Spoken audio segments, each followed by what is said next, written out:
The more I looked at the issue, the more obvious it was to me that of all the bad options before us, the least bad of those is to end the prohibition on marijuana, to control and regulate its sale and use, and in doing so, do a lot of things that we've had a hard time doing, like keeping drug proceeds out of the hands of the cartels that use that money to kill with impunity on the streets of cities like Ciudad Juarez. We reduce our prison population, which is the largest in the world.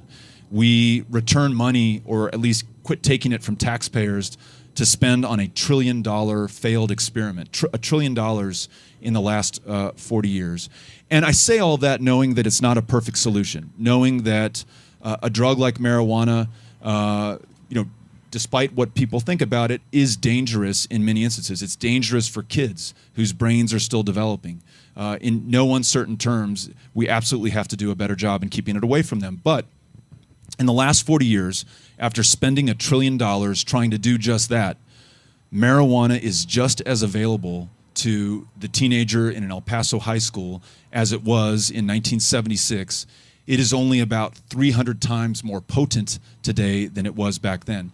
In those same 40 years, tobacco, a legal, far more dangerous drug which hundreds of thousands of Americans die from using every year, tobacco use among that same cohort has dropped more than half. So that shows me that if we treat this as a public health issue, if we're rational about it and not necessarily purely emotional, then I think we can do more good. We can keep those drugs out of the hands of the most vulnerable, kids, addicts, people who need to be kept away from them. And then we can acknowledge that whatever we think about it, more than half of the people in this country will have used marijuana at some time in their lives, want to use it, and in 25 states, half of the states plus the District of Columbia, they themselves, through popular ballot initiatives or through their legislatures, have legalized marijuana at some level. So it is only going in one direction.